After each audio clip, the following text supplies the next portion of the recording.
అందరికీ నమస్తే అండి. నేను మీ Srinivas Reddy Atluri, real estate advisor, expert, trainer. So చాలామంది ఏంటంటే అసలుకి హెచ్ఎండిఏ ఏంటండి, హెచ్ఎండిఏ 2031 ప్లాన్ ఏంటి, అసలు దీంట్లో ఏమేమి జోన్స్ ఉన్నాయి, అసలుకి వాటిని ఎట్లా బైఫర్కేట్ చేయాలి, అసలుకి ల్యాండ్ యూజ్ ఎట్లాగా ఉంటుంది, మేము ఎక్కడ ఇన్వెస్ట్మెంట్ చేయాలి, ఎక్కడ ఇన్వెస్ట్మెంట్ చేస్తే మాకు ఎక్కువ రిటర్న్స్ వస్తాయి, అసలు ఎలాంటి కొనాలి ఎలాంటి కొనకూడదు అనేది ఎక్కువ మంది అడుగుతున్నారు. సో వాటి గురించి మీకు ఇంకొంచెం డీటెయిల్డ్గా ఎక్స్ప్లెయిన్ చేద్దామని ఈ వీడియోతో మీ ముందుకు వచ్చాను. మనకి Hyderabad metro development authority HMDA 2031తో ఒక ప్లాన్ రెడీ చేయడం జరిగింది.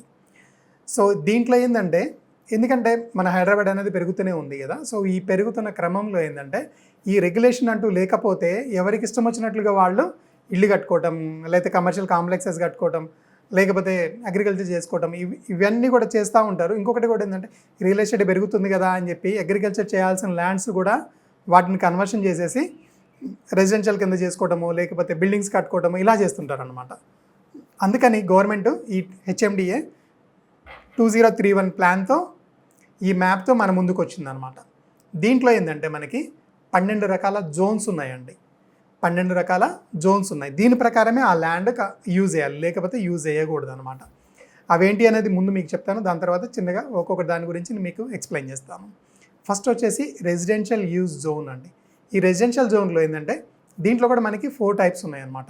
R1, R2, R3, R4 ఉన్నాయి అన్నమాట. ఇవి ఉన్నాయి. దీంతోపాటు మనకి పెరి అర్బన్ జోన్ ఉంది, కమర్షియల్ యూజ్ జోన్ ఉంది, manufacturing zone, multiple use zone, public semi public facilities and utilities zone, forest zone ఉంది, వాటర్ బాడీస్ జోన్ ఉంది, అగ్రికల్చర్ కోసమే కంప్లీట్గా ఒక జోన్ ఉంది, ట్రాఫిక్ అండ్ ట్రాన్స్పోర్టేషన్ జోన్ ఉంది, recreation and open space zone ఉంది, special reservation zone కూడా ఉంది. సో ఇలాగ మనకేంటంటే మన ఈ ల్యాండ్ని ఏదైతే ఉందో హెచ్ఎండిఏ 2031 ప్రకారం వీటన్నిటిని ఈ 12 రకాల జోన్స్ కింద డివైడ్ చేయడం జరిగింది గవర్నమెంట్. సో వాటిలో ఏంటంటే కంప్లీట్గా దాని ప్రకారం చెప్పినట్లుగా ఆ సర్వే నెంబర్లో ఏదైతే చెప్పారో అలాగనే ఆ ల్యాండ్ని యూజ్ చేయాలన్నమాట. అంతే, ఇంకా దాని నుంచి మనము పక్కకు వెళ్ళడానికి అసలుకి ఛాన్సెస్ లేవు అనమాట. సో దీంట్లో ముందుగా మనం తీసుకుంటే రెసిడెన్షియల్ యూజ్, దీంట్లో ఏంటంటే దీంట్లో కూడా మనకి బైఫర్కేట్ చేశారు ఒక 4 టైప్స్ కింద, R1, R2, R3, R4 అనమాట. ఈ డీటెయిల్స్ మనకి ఎక్కడ దొరుకుతాయి అంటే, మీరు హెచ్ఎండిఏ మన వెబ్సైట్కి వెళ్ళిపోయారు అంటే కనుక అక్కడ మనకి మ్యాప్ దొరుకుతుంది. దాంట్లో మీరు ఏ డిస్టిక్లో కొంటున్నారు, దానికి సంబంధించిన మండలం ఏంటి, దానికి సంబంధించిన విలేజ్ ఏంటి, దానికి సంబంధించిన సర్వే నెంబర్ ఏంటిది అనేది మీకు తెలిసింది అంటే కనుక మీరు హెచ్ఎండిఏ మ్యాప్కి వెళ్ళిపోయి ప్రతి మండలానికి కూడా ప్రతి డిస్టిక్కి కూడా దానికి సంబంధించిన సపరేట్గా హెచ్ఎండిఏ మ్యాప్ ఉంటుంది. దాంట్లో మీకు సర్వే నెంబర్ దొరికింది అంటే ఆ సర్వే నెంబర్ ఉంది అంటే కనుక ఆ సర్వే నెంబర్ ప్రకారం మీ ల్యాండ్ ఏ జోన్లోకి వస్తుంది అనేది కూడా క్లియర్గా అక్కడ రాసే ఉంటుంది. దీంట్లో ఈ R1 జోన్లో ఏంటంటే ఇంకా దీంట్లో నో రిస్ట్రిక్షన్స్ అనమాట. ఇప్పుడు మనం చూస్తున్న హై రైజ్ బిల్డింగ్స్ కానీ ఇవన్నీ ఏమైతే ఉన్నాయో ఇవన్నీ కూడా ఏంటంటే R1 కింద వస్తాయి అనమాట. R2 ఏంటంటే కొద్దిగా లిమిటేషన్స్ ఉంటాయి, R3 ఇంకా లిమిటేషన్స్ ఉంటాయి, R4 ఇంకా తక్కువ లిమిటేషన్స్ ఉంటాయి అనమాట. R4లోకి వెళ్ళి నేను హై రైజ్ కడతాను అంటే గవర్నమెంట్ మీకు పర్మిషన్స్ ఇవ్వదు అనమాట. సో ఎవరైనా కానీ ఇన్వెస్ట్మెంట్ చేయాలి రెసిడెన్షియల్ దాంట్లోనే అని అనుకున్నప్పుడు, రెసిడెన్షియల్ జోన్లోనే ఇన్వెస్ట్మెంట్ చేయాలి అని అనుకున్న వాళ్ళకి R1లో ఇన్వెస్ట్మెంట్ చేసామంటే కనుక కొంచెం ఎక్కువ రిటర్న్స్ వస్తాయి అన్నమాట. ఎందుకంటే మనము R1లో ఏంటంటే మనము ఎక్కువ హై రైజ్ కన్నా వెళ్ళొచ్చు, ఎక్కువ అపార్ట్మెంట్స్ కట్టుకోవచ్చు, కాబట్టి మనము ఎక్కువ రిటర్న్స్ కూడా అక్కడ ఎక్స్పెక్ట్ చేయొచ్చు.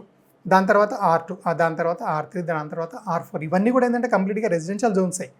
కాకపోతే ఏంటంటే ఆ ల్యాండ్ బట్టేసేసి ఆ జోన్ బట్టేసేసి మనకి రేట్స్ ఎక్కువ తక్కువ ఉంటాయి అన్నమాట. దీని తర్వాత సెకండ్ వన్ వచ్చేసి మనకి పెరి అర్బన్ జోన్. ఈ పెరి అర్బన్ జోన్ ఏంటంటే దీంట్లో ఓన్లీ 25% ల్యాండ్ మాత్రమే మనము కన్స్ట్రక్షన్కి అలౌడ్ అనమాట. ఇంకొకసారి చెప్తున్నాను ఫ్రెండ్స్, ఈ పెరి అర్బన్ జోన్ ఏదైతే ఉందో దీంట్లో మనము ఓన్లీ 25% ల్యాండ్ మాత్రమే మనం యూజ్ చేసుకోగలుగుతాము కన్స్ట్రక్షన్కి. మిగతా 75% ల్యాండ్ ఏం చేయాలి అంటే మనము అగ్రికల్చర్కే మనం యూజ్ చేయాలి అంతే. సో ఇది ఇక్కడ కూడా ఏంటంటే ఈ 25% ల్యాండ్ కన్స్ట్రక్షన్ కూడా ఏంటంటే మనం హై రైజ్ కడతాను అంటే కూడా ఒప్పుకోదు అనమాట. ఓన్లీ 15 మీటర్స్ హై మాత్రమే ఎలౌ చేస్తుంది అంతే, అంతకంటే కూడా ఎలౌ చేయదు అనమాట. 15 మీటర్స్ వచ్చేసి మనకి కమర్షియల్, 18 మీటర్స్ వచ్చేసి మనకి రెసిడెన్షియల్ కింద మనకి ఎలౌ చేస్తుంది. దీని తర్వాత మనకి కమర్షియల్ జోన్, ఎక్కడెక్కడ షాపింగ్ కాంప్లెక్సెస్ ఉండాలి, మాల్స్ ఎక్కడ ఉండాలి, థియేటర్స్ ఎక్కడ ఉండాలి, ఇవన్నీ కూడా దాంట్లో వస్తాయి అన్నమాట, కమర్షియల్ జోన్ కింద వస్తాయి. ఈ మ్యానుఫ్యాక్చరింగ్ జోన్ వచ్చేసి దీంట్లో కూడా మనకి 2 టైప్స్ ఉన్నాయి. ఒకటి వచ్చేసేమో మ్యానుఫ్యాక్చరింగ్ జోను, ఇంకొకటేమో వర్క్ సెంటర్స్ కూడా ఉంటాయి అన్నమాట. ఈ వర్క్ సెంటర్స్ ఏంటంటే మనకి హెచ్ఏడిఏ మాస్టర్ ప్లాన్లో ఉంటాయి. హడా మాస్టర్ ప్లాన్లో ఈ మ్యానుఫ్యాక్చరింగ్ జోన్ ఏంటంటే ఇది ఓన్లీ ఫర్ ఇండస్ట్రియల్ డెవలప్మెంట్స్కి అనమాట. రెసిడెన్షియల్ కన్స్ట్రక్షన్ అనేది నాట్ అలౌడ్. ఇక్కడ కొద్దిగా మనకి రేట్స్ తక్కువ ఉంటాయి. పెరి అర్బన్ ఇంకా తక్కువ ఉంటాయి, ఎందుకంటే దాంట్లో ఓన్లీ 25% మాత్రమే మనకి ల్యాండ్ కన్స్ట్రక్షన్కి యూజ్ చేసుకోవచ్చు కాబట్టి. దీని తర్వాత public and semi public zone. So దీంట్లో ఏంటంటే ఓన్లీ మన పబ్లిక్ యూటిలిటీస్కి, ఎమ్యూనిటీస్కి మాత్రమే దీంట్లో మనకి పర్మిషన్ ఉంటుంది. వేరే నేను కన్స్ట్రక్షన్ చేస్తాను, ఇండస్ట్రీ పెడతాను అంటే అక్కడ మనకి యూజ్ ఉండదు అనమాట. దీని తర్వాత మల్టీ యూజ్ జోన్. సో ఇదేంటంటే ఈ మల్టీ యూజ్ జోను ఉన్న వాటిల కంటే కూడా అన్నిటికంటే రేట్ ఎక్కువ దీంట్లో ఉంటాయి అన్నమాట. ఈ మల్టీ యూజ్ జోన్ ఏంటంటే ఇది మన ఓఆర్ఆర్కి దగ్గరగా ఏవైతే ఉన్నాయో దాంట్లో ఈ మల్టీ యూజ్ జోన్ ఉంటుంది. సో ఈ మల్టీ యూజ్ జోన్లో ఎక్కువ రెసిడెన్షియల్కి అలౌ చేస్తారు. దీంట్లో ఏంటంటే దీంట్లో మనకి సీజెడ్లు వచ్చే ఛాన్సెస్ ఉన్నాయి. దీంతోపాటు మనకి జనరల్ డెవలప్మెంట్ ప్రమోషన్ జోన్ కూడా కనబడుతుంది అనమాట. అందుకనే ఈ హై రైజెస్ ఎక్కువ మనకి ఈ మల్టీ పర్పస్ యూజ్ జోన్లోనే ఎక్కువగా మనకి ఉంటాయి అన్నమాట. దీని తర్వాత మనకి recreation and open zone. So ఇదేంటంటే ఓన్లీ ఫర్ ఎంటర్టైన్మెంట్ అనమాట, పార్క్స్కి, ఓపెన్ స్పేస్కి, రైట్, లేకపోతే ఏదైనా ప్లే గ్రౌండ్స్కి, లేకపోతే మన ఏదైనా అథ్లెటిక్ ఫీల్డ్స్ ఉంటాయి కదా, వాటికి మాత్రమే స్విమ్మింగ్ పూల్స్ కానీ వాటికి మాత్రమే మనకి ఈ జోన్స్ అనేది అలౌడ్ ఉంటాయి. దీని తర్వాత వాటర్ బాడీ జోన్. ఇవన్నీ కూడా ఏంటంటే ఇప్పుడు మనకి 2 లేక్స్ ఆల్రెడీ ఉన్నాయి కదా, హిమాయత్ సాగర్ అండ్ ఉస్మాన్ సాగర్. ఆ లేక్స్ వాటన్నిటిని ప్రొటెక్ట్ చేయడానికి, లేకపోతే ఎక్కడన్నా వాటర్ బాడీస్ ఉంటాయి కదా వాటిని ప్రొటెక్ట్ చేయడానికి, వాటి కోసం మాత్రమే అనమాట. అక్కడ ఆ వాటర్ బాడీసే ఉండాలి, ఇంక వేరే ఏమి ఉండకూడదు ఆ జోన్లో. నెక్స్ట్ వన్ వచ్చేసి ఫారెస్ట్ జోన్. ఇది గ్రీనరీని పెంపొందించడం కోసం అని చెప్పేసి కొన్ని మనకి ఫారెస్ట్ జోన్స్ గ్రీనరీని ఇంప్రూవ్ చేయాలనే ఉద్దేశంతో ఆ ఫారెస్ట్ జోన్స్ ఏవైతే ఉన్నాయో అవి అట్లనే ఉంచేశారనమాట, దాన్ని ఏం మాడిఫై చేయలేదు. అక్కడ ఏంటంటే కావాలంటే మనం హ్యాపీగా వెళ్ళి మళ్ళీ చెట్లు పెంచుకోవడం ఇవన్నీ చేయాలి, కానీ చెట్లు కట్ చేయడాలు కానీ నాకు ఈవెన్ మీ ఓన్ ల్యాండ్ ఉన్నా సరే మనం ఏం చేయలేము అక్కడ, అది రైట్. దాని తర్వాత స్పెషల్ రిజర్వేషన్ జోన్స్ ఉంటాయి. దీంట్లో ఏంటంటే కొన్ని హెరిటేజ్ బిల్డింగ్స్ ఉన్నాయి కదా, అంటే మనకి డిఫెన్స్ ల్యాండ్స్ ఉంటాయి, మిలిటరీ ల్యాండ్స్ ఉంటాయి, కొన్ని బయో కన్జర్వేషన్ జోన్స్ ఉన్నాయి. వీటిలో ఎక్కడ కూడా కన్స్ట్రక్షన్ అనేది నాట్ అలౌడ్ అనమాట. వీటిని మనం ఏం టచ్ చేయడానికి కూడా ఉండదు, ఇంకా జోన్ కన్వర్షన్ చేసుకోవడానికి కూడా కష్టం. సో లాస్ట్ బట్ వన్ ఇంకోటి ఏంటంటే అగ్రికల్చర్ జోన్. దీన్ని ఏమంటామంటే కన్జర్వేషన్ జోన్ అంటాం అనమాట. సో ఈ కన్జర్వేషన్ జోన్ ఏంటంటే ఇది కంప్లీట్గా 100% మనము ఓన్లీ క్రాప్స్ హార్వెస్టింగ్ కోసమే యూజ్ చేయాలి అంతే, రైట్. సో దీన్ని అగ్రికల్చర్ ల్యాండ్ యూజ్ అని కూడా మనము ఈ కన్జర్వేషన్ జోన్ కూడా క్రియేట్ చేయడానికి మెయిన్ రీజన్ ఏంటంటే మనము హైదరాబాద్లో ఉన్నాము, మనందరికీ కావాల్సిన కూరగాయలు కానివ్వండి, ఆకుకూరలు కానివ్వండి, లేకపోతే మనం తినడానికి బియ్యం కానివ్వండి, ఇవన్నీ కూడా ఎక్కడి నుంచి వస్తాయి, వేరే దూరం నుంచి రావాలన్నా కూడా మనకి ట్రాన్స్పోర్ట్ ఎక్కువైపోయి మనకి ఇక్కడ ఎఫోర్డబిలిటీ కూడా కష్టమైపోతుంది, రేట్లు ఎక్కువైపోతాయి. సో అందుకని కొద్దిగా రెసిడెన్షియల్, దాని తర్వాత కొంచెం కన్జర్వేషన్, దాని తర్వాత కొంచెం పెరి అర్బన్, దాని తర్వాత మళ్ళీ రెసిడెన్షియల్. సో ఇట్లా డివైడ్ చేసుకుంటే వెళ్ళింది అనమాట ఈ హెచ్ఎండిఏ మాస్టర్ ప్లాన్ రెడీ చేసేటప్పుడు కూడా. సో దీంట్లో ఏంటంటే మనం కంప్లీట్గా హార్వెస్టింగ్ అంటే ఓన్లీ పంటలు మాత్రమే పండించుకోవాలి, కానీ నేను పోయి అక్కడ నేను ఒక అపార్ట్మెంట్ వేస్తాను, సేల్ చేస్తాను అన్నా సరే పర్మిషన్ ఇవ్వదు అనమాట. ఇది కన్జర్వేషన్ జోన్. సో దీంట్లో ఏంటంటే ఇది ఓన్లీ అగ్రికల్చర్ పర్పస్ కోసమే ఉంటుంది, అగ్రికల్చరే చేయాలి అంతే. లాస్ట్ వచ్చేసి మనకి ట్రాఫిక్ అండ్ ట్రాన్స్పోర్టేషన్ జోన్. దీంట్లో ఏమొస్తాయి అంటే మనకి రోడ్స్ కానీ, రైల్వేస్ కానీ, బస్ స్టాప్స్ కానీ, ఎయిర్పోర్ట్స్ కానీ ఇవన్నీ కూడా ఈ జోన్లోకి వస్తాయి అన్నమాట. సో అందుకని దయచేసి ఎవరైనా కానీ ఎస్పెషల్లీ మన హైదరాబాద్లో ఇన్వెస్ట్ చేసేటప్పుడు ఆ జోన్ ఏది ఉంది అనేది కూడా ఒకసారి చెక్ చేసుకోండి. ఎక్కడైనా మీకు కొంచెం రేట్ తక్కువలో వస్తుంది అంటే కనుక ఇంకొకసారి మళ్ళీ రీవెరిఫై చేసుకోండి. అతను తక్కువకి ఎందుకు ఇస్తున్నాడు, పక్కన అతనేమో ఎక్కువ రేట్ చెప్తున్నాడు, ఇతను తక్కువకి ఇస్తున్నాడు. ఎందుకంటే 2 సైడ్ బై సైడే ఉంటాయి సర్వే నెంబర్స్, కానీ ఇది R1 ఉండొచ్చు, పక్కది కన్జర్వేషన్ జోన్ ఉండొచ్చు. R1లోనేమో రేట్ ఎక్కువ ఉంటుంది, మల్టీ యూజ్ జోన్లో రేట్ ఎక్కువ ఉంటుంది, కన్జర్వేషన్ జోన్ వచ్చేసి తక్కువ ఉంటుంది. అంటే దీంట్లో ఓన్లీ మనం ఫార్మింగే చేసుకోవాలి. సో ఇంకా మనం వేరేది చేసుకోలేం కాబట్టి ఇక్కడ కొంచెం తక్కువ ఉంటుంది.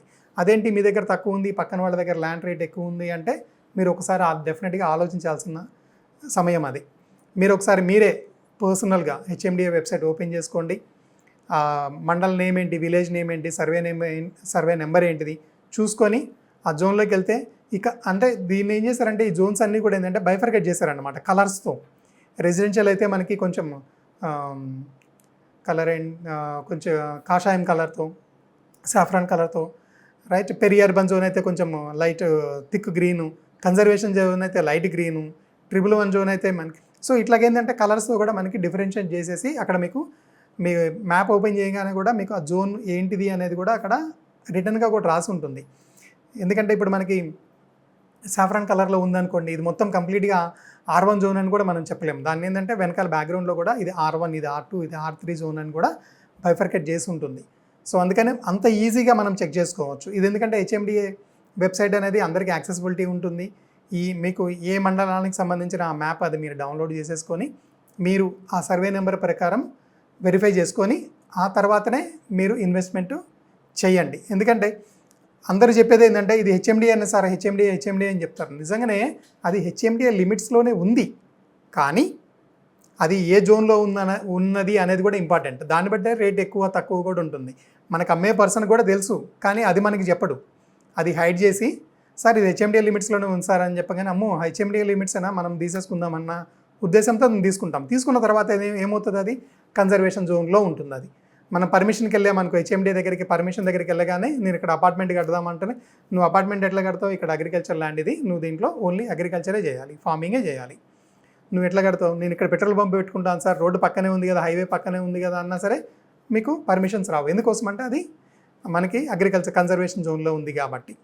సో ఆ జోన్స్ అనేవి కంపల్సరీగా మీరు వెరిఫై చేసుకోండి, 1-2 సార్లు వెరిఫై చేసుకోండి. ఇంకా మీకు ఏమైనా డౌట్ ఉందంటే కనుక మీరు HMDAకి వెళ్ళి అక్కడ కూడా మీరు మీ సర్వే నెంబర్స్ ఇచ్చేసి ఇక్కడ మీకు క్లారిటీ దొరకకపోతే అక్కడ కూడా తీసుకోవచ్చు, ఒక లీగల్ ఒపీనియన్ తీసుకోండి. ఆ తర్వాత మాత్రమే, ఎందుకంటే ఈ జోన్స్ తెలియక HMDA లిమిట్స్లోనే ఉంది, మన ఓఆర్ఆర్కి కొంచెం ముందే ఉంది కదా, దగ్గరలోనే ఉంది కదా అని చెప్పి తీసుకున్నారనుకోండి, నిజమే ఓఆర్ఆర్కి దగ్గరగానే ఉంది, కానీ ఈ జోన్స్ బైఫర్కేషన్ చేయడం వల్ల అది రెసిడెన్షియల్ కాకుండా రెసిడెన్షియల్ కాలేదనుకోండి, రేపు కన్వర్షన్ కాలేదనుకోండి, మీకు ప్రాబ్లం అవుతుంది.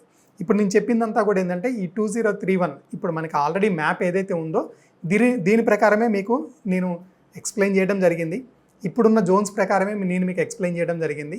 కానీ ఇప్పుడు కొత్తగా గవర్నమెంట్ చేంజ్ అయిన తర్వాత 2050 కొత్త ప్లాన్ చేస్తాను, కొత్త ప్లాన్ HMDA మాస్టర్ ప్లాన్ తీసుకొని వస్తానని చెప్పేసి మనకి ముఖ్యమంత్రి గారు చెప్పడం జరిగింది. కానీ చెప్పేంతవరకు మాత్రం ఇవే మనకి అప్లికేబుల్ ఉంటాయి కాబట్టి ఇప్పుడు ఉన్న దాన్ని బట్టే తీసుకోండి, ఇన్వెస్ట్మెంట్ చేయండి, కొనుక్కోండి. అంతేగాని రేపు ఇది పెరి అర్బన్ జోన్ కదా, రేపు రెసిడెన్షియల్గా అయ్యే ఛాన్సెస్ ఉన్నాయి, తీసుకుంటాను అంటే మనం చెప్పలేము. రేపు ఏది జరగబోతుందో మనకి తెలియదు కాబట్టి ముందే మీరు దాన్ని ఛాన్స్ తీసుకొని ఇన్వెస్ట్మెంట్ చేయకండి. ఇప్పుడు ఉన్న దాని ప్రకారం మాత్రమే చేయండి. ఇప్పుడు ఎందుకంటే ఇప్పుడు ఆల్రెడీ R1 జోన్లోనే ఉందనుకోండి, రేపు దాన్ని చేంజ్ చేయడానికి ఛాన్స్ ఉండదు అనమాట, అది R1 జోన్లోనే ఉంటుంది. లేదు ఇప్పుడు ఆ పెరి అర్బన్ జోన్లో ఉంది, రేపు డెఫినెట్గా దాన్ని R1 జోన్ కింద చేస్తాడు అని మీకు నమ్మకం ఉంటే తీసుకోండి. కానీ నా అడ్వైజ్ అయితే మాత్రం రేపు ఏదో జరగబోతుంది, దాని ప్రకారం నేను ఇక్కడ తీసుకుంటే ఇప్పుడు తక్కువకి వస్తుంది కదా, రేపు నేను ఎక్కువగా ప్రాఫిట్ నేను ఎర్న్ చేసుకోవచ్చు కదా అని అనుకున్నాను అంటే కనుక అది కొంచెం నా అడ్వైజ్ అయితే మాత్రం నేను వద్దనే చెప్తాను. ఇంకా మీకు ఎవరికైనా కానీ ఏమన్నా ఎక్కడైనా ఇన్వెస్ట్మెంట్ చేయాలి అని అనుకున్నా కానీ అసలుకి ఇది ఏ జోన్లోకి వస్తుంది అనేది మీకు క్లారిటీ లేకపోయినా కానీ మీకు ఏమైనా డౌట్ ఉన్నా కానీ నా నెంబర్కి దయచేసి వాట్సాప్ మాత్రమే చేయండి. నా ఫోన్ నెంబర్ వచ్చేసి 9568259999. Thank you very much.